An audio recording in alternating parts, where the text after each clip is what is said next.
Hi, welcome to the Three Times podcast. Today's guest is luthier Gary Southwell. Gary makes fine classical guitars in his workshop in Redesdale. His instruments have been commissioned by, among many other eminent musicians, Julian Bream, John Williams and Paul Simon. He has pioneered the use of Bog Oak, a type of dark, almost black wood that has been buried for thousands of years and is found in only a few locations in the country. The secret of drying it out in pieces large enough to use in guitar making is known only to a select few. In this episode, you will hear several examples of music played on one of Gary's Fenland Black Oak A-series guitars. Please check the show notes for more information, including a link to Gary's website where you can find out more about guitar making. There, you can also buy the CD Heartwood, which includes 14 tracks featuring his guitars, including the ones we've played here.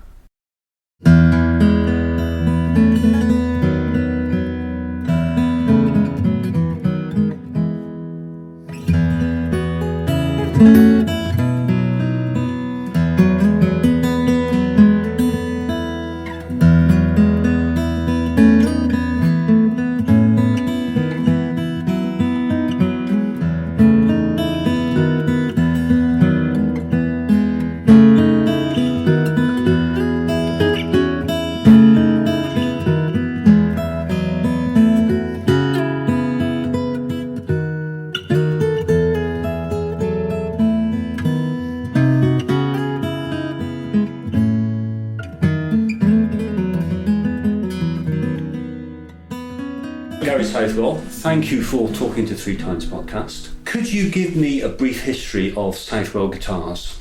Okay, well, Southwell Guitars is me, and I started making guitars in 1980 and became a professional maker in 1983. So I've just been working now for just over 40 odd years. I learnt to make guitars at a college in London called the London College of Furniture. I'm originally from London, even though I live up here now. And that took 3 years of training. I was there at a very fortuitous time for me because it was still a college where you made things. There was no sort of studying or anything. You had your own bench, and I spent 3 years at a bench with a couple of great makers who taught us. Herbert Schwartz, who's now no longer with us, and Tony Smith. And when I finished college, I just loved it so much. I thought I was going to have a go at trying to earn my living from doing it. And I've been doing it ever since. And what is it about the guitar in particular that attracted you to it? I was a keen guitarist in my teenage years. I was also a very sort of arty, crafty person. My father was a furniture maker, so all those things tied in together.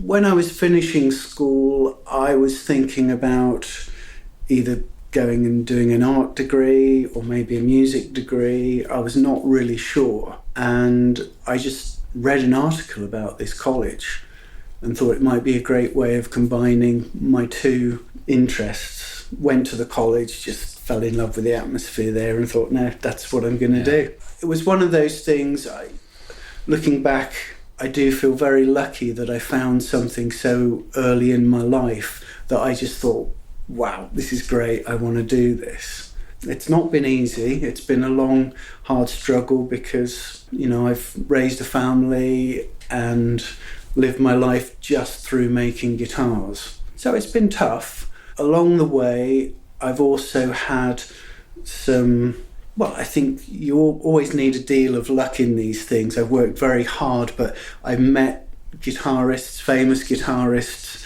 just at the right time for both of us, and ended up making for some of the great players of my generation anyway. Would you like to name names?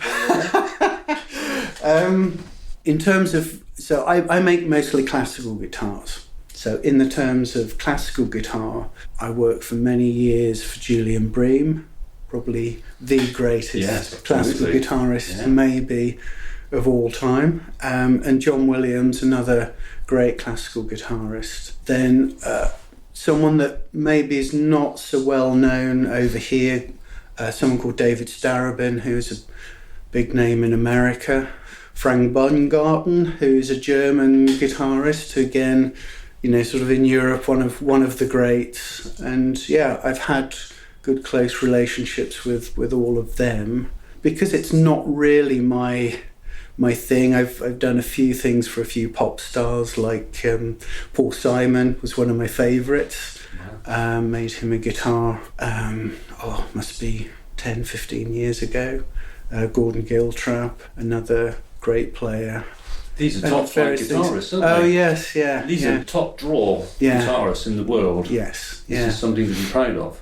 Absolutely, yeah. And so I've been very fortunate to meet them at the right time when I was good enough to actually be able to deliver what they wanted, really. So it's been good, yeah. And what is it that makes the Southwell guitar so distinctive? If I knew that, I could bottle it and sell it. There are different approaches to making fine handmade guitars. Some people take the word scientific is in my mind, but that's not quite right. A very analytical approach to making guitars, and they will use sine wave machines to test what's going on. They'll try and measure wood densities and things like that. I've always taken a very intuitive approach to making, partly because wood itself is so variable from piece to piece. For me, you've got to be able to work with that individual piece of wood. I suppose what I'm saying is I have a very intuitive approach, so I couldn't tell you exactly what makes it's about the sound, really. I mean, if you talk to a lot of these great players, they will tell you that different makers will just have a different sound. And you could say get the top 10 guitar makers in the world, if there was such a team. You could give them exactly the same plan and exactly the same pieces of wood even. Just imagine that was possible. And they would all produce a different sounding instrument. Not radically different, but a player could play each one and say, oh yeah, that's very different. And just because we feel things in different ways and have different approaches. And I think what happens over the years, that the sound I produce is the sound I produce. I can alter that to some extent. You could come to me and say, I want an instrument that does this, and I could do that. I know how to do that. But there'd still be an element of a character in there that would be me. And I don't think you can deny that, nor should you. Then what happens is the players who play in such a way that sort of sound works for them, they will seek you out. So, there are certain great players who wouldn't want to play a Southwell guitar because it doesn't quite fit with what they want to do sound-wise, whereas some players do. I think it's one of the things that keeps you doing something like this for so long, if you're mad enough, is that there are two elements really to making any fine musical instrument, really. There's the woodworking skill and the fine craftsmanship and all of that. But then there becomes this abstract thing of the sound. I would say I could teach anyone to make a beautiful box and put some strings on it. But to teach someone how to create a fabulous sound, I've seen it over the years. Some people have that and some people don't. I've seen beautifully made instruments that actually have no real sound to them at all. And I couldn't tell you why that is, but they just don't make a box that really vibrates or something. Yeah. How long do you think it took you to develop this ear? Because I think that's what it is, isn't it? It's an ear. It is an ear. It grew over the years, and I couldn't pinpoint a point in time and say, oh, then, people will say about lots of things, and musicians will say it about playing. It's like the better I get, the more I realise there is to learn. Mm-hmm. And it's very much that type of thing where everything starts becoming more and more refined. So you get to one level and you think, I'm getting to understand this, but it could be better and I could refine that.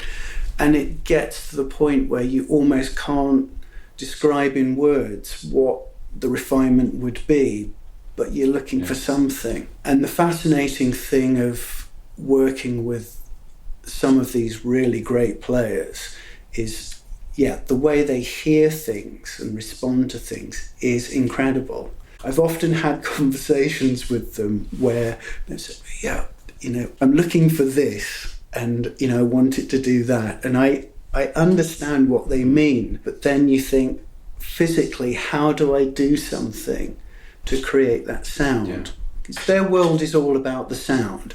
The instrument's got to feel comfortable, and of course, as a byproduct, it looks good. I mean, they wouldn't want something that looked rubbish, but their focus is all on how it sounds and how it responds to their touch. Working out the leap from the sound, or even the sound in the head, to a physical thing borders on mysticism. I'm not going to get spiritual or anything, but there is something there which you can't write down and give a formula for. With that in mind, can you give us a cook's tour of how you construct a guitar and tweak it to approach the sound that you're looking for? Certainly. So you have, if you like, you start with a framework, which is the sides of the guitar, often the neck of the guitar as well. They're made from hardwood, which will have some resonance to it.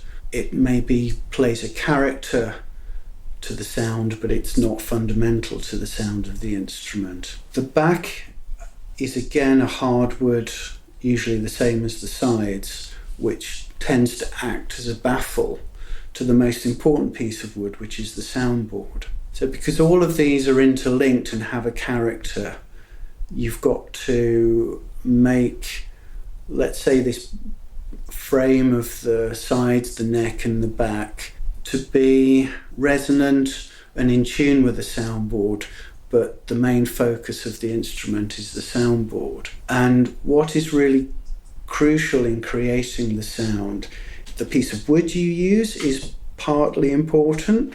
For this you use a softwood, very fine quality spruce or cedar, very slow grown, very close grained, straight grained. And it's how you thickness that, because that's the thing that is going to respond to the strings being plucked. The thickness of that, and it does need some struts inside to take the tension of the strings and respond, otherwise it will just collapse. So it's finding a balance between where it will physically take the tension but be as free as possible to vibrate. Again, at this point there are maybe two schools of thought: those who strut and thickness the top in a way that is very controlling, and others that, which I'm more on the side of, which will make sure that it's structurally sound but try and leave the front as free as possible. So you're actually relying on the piece of wood to create the sound. Again, there are different ways of doing it. Some people will start with the front and put the frame onto the front. I personally take another method where you make the whole frame and then the front is put onto that as the final thing. Everything else really is decoration. You also put a fingerboard on with the frets, and everything has to be angled and set within fractions of millimeters so that when you put the strings on, everything's in tune and plays perfectly. Presumably the top is not just flat. It's shaped, is it? Well, again, some people will do a very flat soundboard. Some people will dome it slightly. Both will have a slight impact on the way the instrument sounds. Guitarists will talk about the sustain of the note, how quickly the note speaks, what the projection of sound is. Volume as well, although volume and projection are all kind of muddled up together. And the way you thickness and whether you put a dome on will all give you greater or lesser degrees of those elements.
Watching a YouTube video the other day in which a guitarist, a rock guitarist, was comparing the necks of 3 electric guitars. Now, I've always been sceptical about the business of soundwoods and differences in electric guitars, but he was comparing the sound of 3 Fender Stratocasters with different woods in the fretboard. One was rosewood, one was standard maple, and one was maple that had been artificially aged by baking. Yeah. And I was surprised, because I thought there's not going to be any difference there, but I was surprised that there was actually a discernible difference. Given the fact that the sound had come via YouTube and through my computer and all sorts of processing, I could still tell the difference between those woods in the fretboard. From what you just said, it didn't sound as though you thought that the fretboard had much of an impact on the sound of your guitar. No. You don't think it does? I don't think it does. I'm surprised. I was surprised. I'll send you the links. You heard a difference, yeah. I mean, was he playing it differently? Well, that's it. So you don't know. He did know which one he had, and it was, what Fender Stratocasters are like. They're kind of industrial quality guitars. So he took one neck off, bolted another one on, so everything else is the same. It's the same strings, same amplifier, everything. He may have played them differently because they obviously feel different. So, but I thought that was very interesting. Yeah, no, I'm surprised, but again, it's one of those things. There's no reason for that. Yeah. And you really could go mad if you started doing all these things. I think a lot of people are making a lot of money out of this kind of thing. It's one of those things where the baked maple, the torrified maple as they call it, has become a bit of a thing recently. And all these things have their fashions and trends. And I check them out and things like that. And the thing with doing that process is that you basically denature the wood. All the great qualities it has as a wood, you destroy. And actually they become structurally a lot weaker, so you've got to add things to give them their original strength back. Yeah. You end up losing any benefit. Yeah. It strikes me it's a process for the big manufacturers to produce guitars with a slightly different quality. Yeah, sound. and the great thing about that as a wood material, should we call it, is that it is much more stable.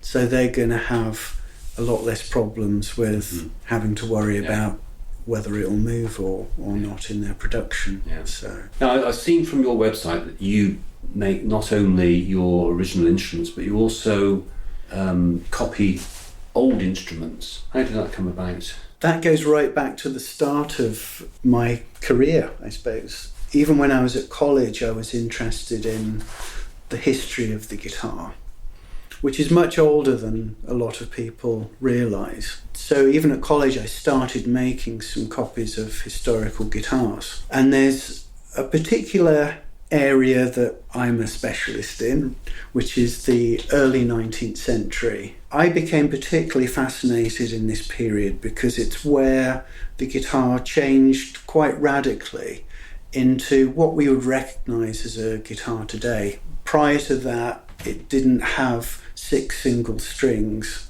There were quite a lot of variations, and over that period of the early 19th century, it slowly but surely established itself as a 6 single strung instrument that we would recognise today, even if a bit smaller.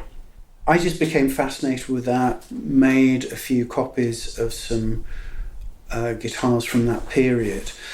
But it was a thing back in the early 1980s, as this was, that not many people were very interested in those guitars.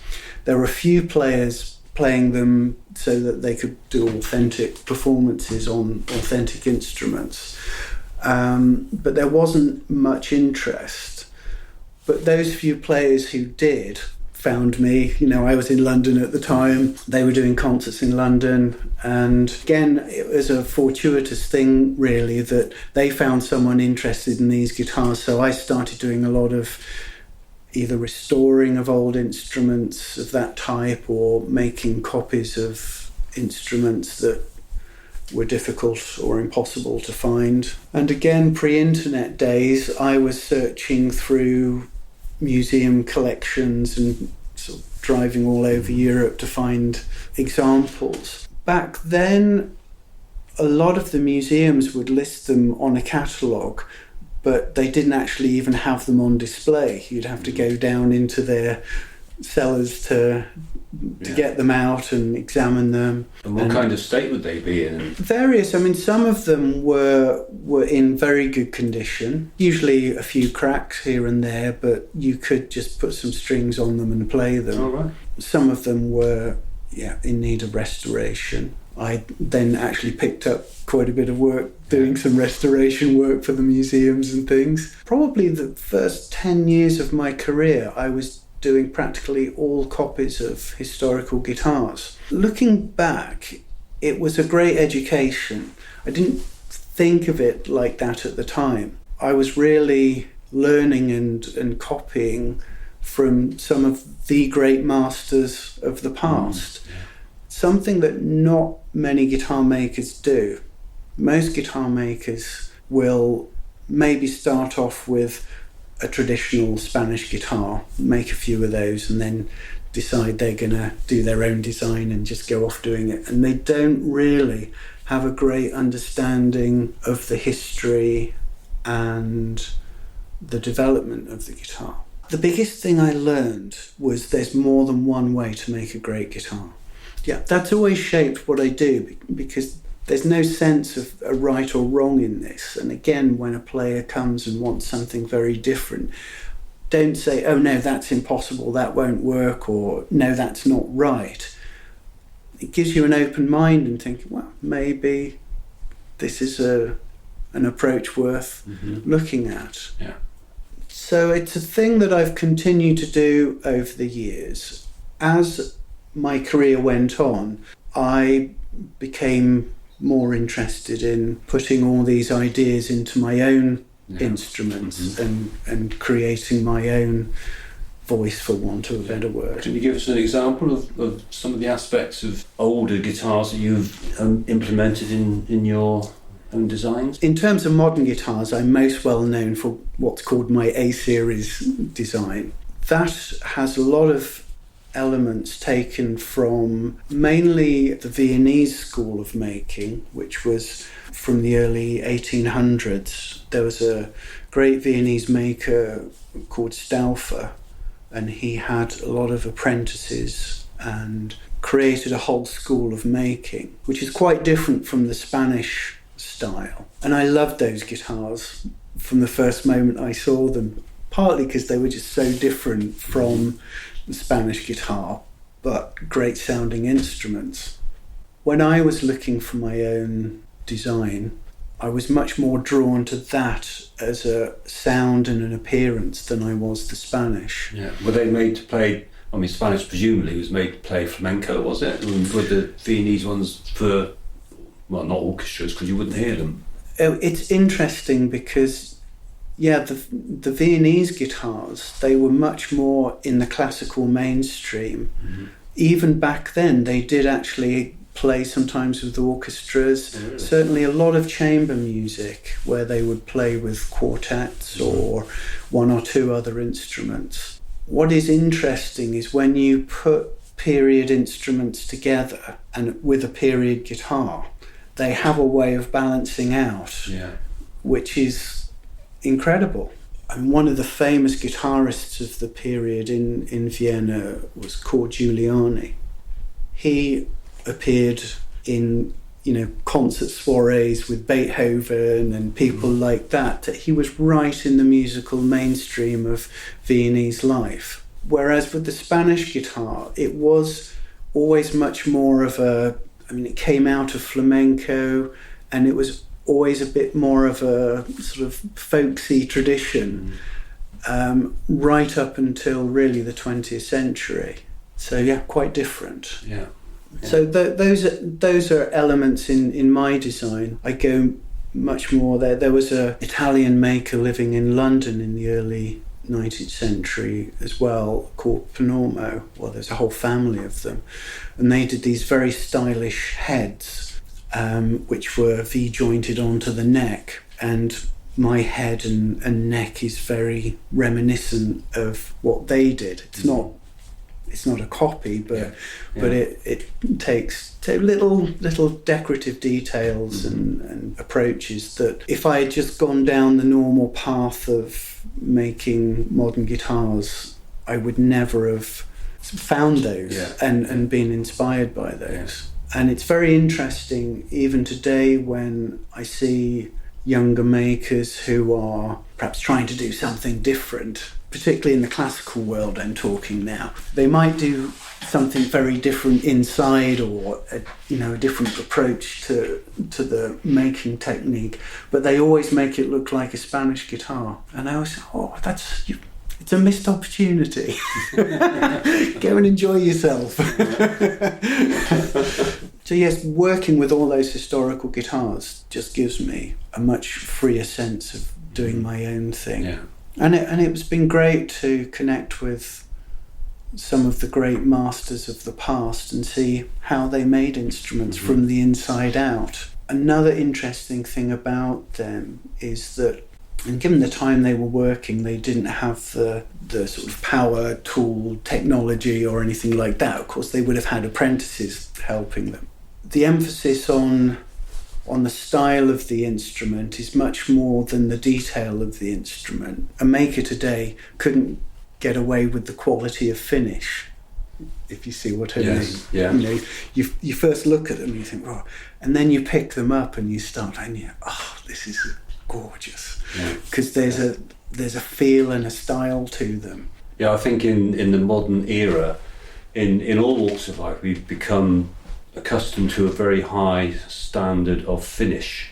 So things even particularly of guitars, they may be they may have a poor tone and quite difficult to play, but they can look fantastic. Yes. And I think that's obviously designed to tempt you when you see them in the shop and you think, that looks lovely, I'm going to be a rock star if I play that. It's one of the difficult things that all my colleagues that I talk to anyway, who make by hand, the finishing of them, because obviously there's character in the woodwork we do, and so we want to have a bit of character in the finish as well. But people have become so used to the factory finish, the sort of thick varnish, the high gloss, so it goes, sparkles, as you say, when it hangs in the shop. And it's unreal. And actually, it's not good for the sound either. No, because the choice of varnish presumably can make a difference to how much the soundboard creates the sound that you're looking for. Yeah. So, you have to be careful. And of course, now it's very fashionable in more expensive electric guitars to artificially age them, isn't it, by stressing the paintwork and so on. Yes. You can buy one that looks like it's been around for 50 years. Yeah. It's just come out of the manufacturer's workshop. Yeah. So we should say we are sitting in your workshop and we are surrounded by power tools. So surrounded. Well, there's the odd one. Three times power tools. And we've been talking very much about the artistry of making a guitar. But at the same time, there's obviously a lot of hard work goes into it, and power tools can help you achieve a certain level of accuracy with a lot more speed than otherwise would be the case. Yes, yeah. I learned to make completely by hand using hand tools. We weren't allowed to even use a bandsaw or anything like that. Yeah. So it was real, old school. And I'm glad I did that. I would say most of the making I still do very much with hand tools. But yeah, I'm doing it for a living, and there are certain... Where the power tools come in really is in the initial prepping of the wood. Yeah. So cutting it out and thicknessing it to a close finish. So as a rough guide, say a soundboard will be finished to 2.5 millimeters, and by machine I can get it to say 3 millimeters, and then the last 0.5 millimeter or millimeter I will do by hand. So I'm slowly, carefully checking exactly what it's like. I look at them really as my apprentices. Back in the day, that's what the apprentice would have been used for. And they help me, just really do the basic cutting and thicknessing and preparing. All the putting together and the inlaying is done very much by hand. The other thing where the way I work, and most people who work on their own like I do will do likewise, is that you're only ever making 1 or 2 instruments at a time, really. And so you're following the process through on one instrument. You're not sort of cutting and machining 50 necks or anything like that. And is that important to you to work on one piece at a go? It is. Again, more in my youth, I did try, making small runs of things, maybe like 6 instruments at a time. I always found that by the time you get to the 6th one, you're starting to get a bit bored. And I thought, it's not fair to the person who that 6th guitar is for, that I wasn't actually fully focused on it. And I think also because I don't have like 1 or 2 models I make quite a variety of different instruments, whether they're my own design or copies of historical guitars. I can't have sort of jigs set up, or I don't have jigs set up to do a big run of things. So I've always much preferred making 1 or 2 instruments at a time. And about how long would it take you to complete an instrument, from commissioning to handing it back to the musician? Commissioning wise, I have about a 2-year waiting list. So you have to wait a while before I even start. When I do start, it's usually, these days it's about 2 months from start to finish. It's one of those things now that, I have a good enough reputation and I can only make so many guitars, and I'm starting to make fewer guitars just simply because I can't keep up with how I used to make them. So I am only making 6 or 7 guitars a year now. Whereas, yeah. Do you say to yourself, it would be a really interesting project to find a particular wood and make a guitar out of that and see what I can make with it? I'm thinking particularly of the bogwood guitar that you just showed me. Yeah, and that was quite a life-changing experience for me, looking back at that. I am always open to new ideas and looking at things. Again, that was a bit fortuitous in that I've used bits of bog oak on guitars for many, many years, going right back to the 80s, really, I think. The way it dries normally in the air, it cracks and splits so much that you only get small pieces that are really usable. So they were only ever used for small parts of guitar, more decorative than anything. Yeah. I did manage to get some pieces for fingerboard once and did that too. I was wanting to design something new. I was only looking for some small pieces of bog oak again, and by now the internet had been invented. And I was looking on there because the old timber yard I had used before he closed down, and I met this furniture maker, Hamish Lowe, who was, I think he'd be happy for me to say, obsessed with bog oak and used it in his furniture. And I said to him, would you have some spare that I could use for some guitars I want to make? Yeah, come down to the workshop and have a look. He'd probably misunderstood what I had said or whatever, thankfully, because he'd gone and got some pieces of bog oak and cut them for backs and sides of guitars, because he had pieces big enough for that. And I just wasn't expecting that. So I walked into his workshop. Then it all began, really, because no one had made a guitar from bog oak before, not the body, simply because it wasn't possible to get pieces big enough. And what Hamish had developed over the years was a way of slow drying bog oak so that it didn't split and crack. And he had some beautiful wood. I had no idea what it was going to sound like as an instrument. From tapping it, you could tell it had a resonance, and it has a density very similar to rosewood, which is used a lot in guitars. So I had some reason to be confident it would work well.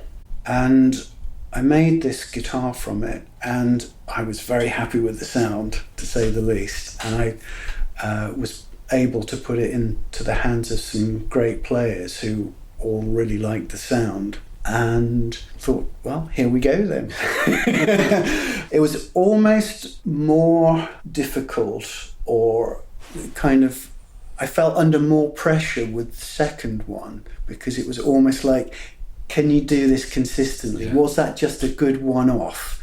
But yeah, the second one was just as good, and the third, and consistently it's proved that. What is also nice now is that other makers have started using it as well, and it's wherever I've shown them and talked about it, other players and makers have taken to it, and it's become almost an established wood to use. The big difficulty with it is that there's a very limited supply. He's the only one who's worked out how to dry it properly, and it takes 6 months at least to dry it out in kilns.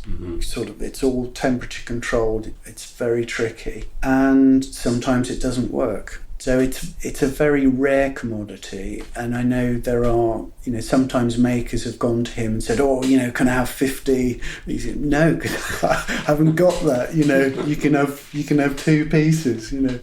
Where does it come from? So most of it all of it that I'm using and that he tends to source comes from the Norfolk, Lincolnshire basin. Basically, it's been buried in the peat there for around 5,000 to 6,000 years. And because that area there is all reclaimed from the sea when they did all the dikes and everything, they're ancient oak trees which, when the waters receded after the Ice Age, fell into the silt there and were buried.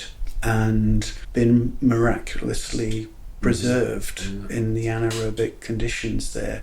Mostly been farmers or deep ploughing or when they're digging irrigation systems, and they just hit these big trees which are just usually only a foot or two below the surface. And for them it's always been a real pain because it's stopped them from doing it. They're going out looking for them now, aren't they? Well, so one very lovely story, I got a new supply just earlier this year, and Hamish was telling me there was a Lincolnshire farmer who 50 years ago had dug up a couple of trees, didn't know what to do with them, but thought these have got to be of some value. So what he did is he reburied them and just sort of put a marker there, and then his son approached Hamish and said, my father did this, and he unearthed them, and they're fabulous. Well, you brought a guitar up to show me. Could you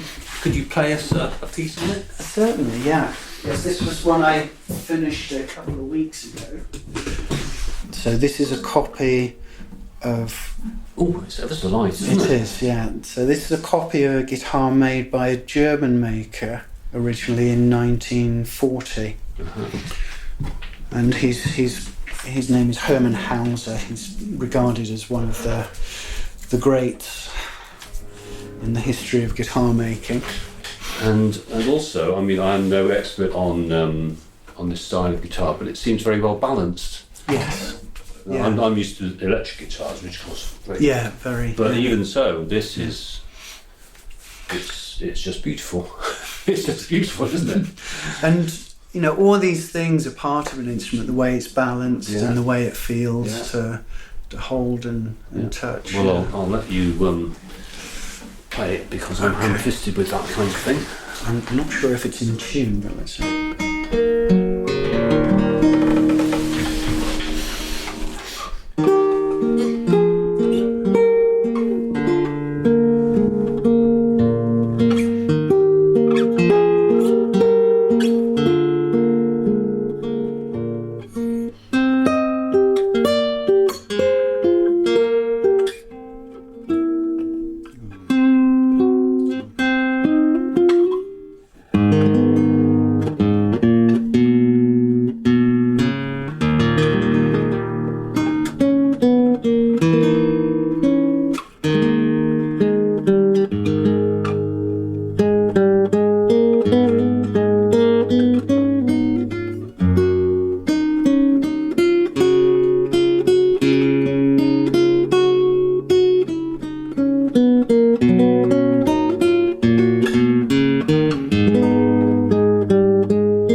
I was interested to see that the height of the action that you've got on that guitar, because by again electric guitar standards, that's quite high, isn't it? Is that another deliberate decision of yours? This is quite a standard setup for a classical player. They play with a much higher action than even acoustic steel string players. It's partly because the nylon strings have a greater arc of resonance than steel strings, but also they tend to play with a much harder right hand, and sometimes they'll play a note and they'll really sort of push in to get a strong tone like that rather than just plucking it like that. And so you need a bit of height to stop it buzzing. I can see that. And they tend to also want a cleaner sound. So they're used to working harder. Well, it is just a question of what you're used to, isn't it? You adjust to whatever the action is on the guitar. Yes, really. yeah. And that's sure. But the other thing is that if you push down on those strings, they're actually softer strings as well. Oh, they are, aren't they? And the strings presumably make a difference to the tone as well, do they? Yes, they do. Yeah, and different players have strong feelings about the strings they use. I will tend to make the guitar and put on a fairly sort of standard type of string, but a player might say to me, these are the strings I love, can you use those? Doesn't really make a lot of difference to me or how I make the guitar, but for the player it will feel very different. Yeah. Some like a higher tension of string, some like a lower tension. And again, different strings or different setups will work better for different instruments. Yeah. So. And are they all, do you have to optimise them for like a standard tuning, or do you make variations for different tunings if somebody wants to work in that particularly? Again, it doesn't really make much difference to the making process, how you do that. Mostly for classical players, they will play in standard tuning anyway. Occasionally, people have said to me, I use a lot of low open tunings, and I will take that into account just so that it will respond to those frequencies and that sort of resonance. Yeah. And have you ever been tempted over to the dark side of electric guitars and steel strum guitars? I make some steel string guitars. I've never really got into making electric guitars. That's a different world, really. Yeah. But I've made quite a few steel string guitars and enjoy doing that. I mean, I've played steel string as well as nylon string. Yeah. Just more that I'm better known in the classical world than I am in the acoustic guitar scene, as it were. Yeah, yeah. And do you have one that's your own that you cherish? I don't know. No, they're always going off, and whenever in the past I've thought, I might make one for myself, and you get it finished, and someone comes and plays it. Oh, this is fantastic! Is it for sale? And I've never been able to hold on. I mean, I've got a few old guitars knocking around that I play, and no, I've never sort of sat down and made a really lovely guitar for myself. Can't afford one, to be honest. You can't afford very guitars. No. That's great. Thank you, Gary. It's been fascinating talking to you about that. No, you've been very welcome. Very welcome.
Thanks for listening to the 3 Times podcast.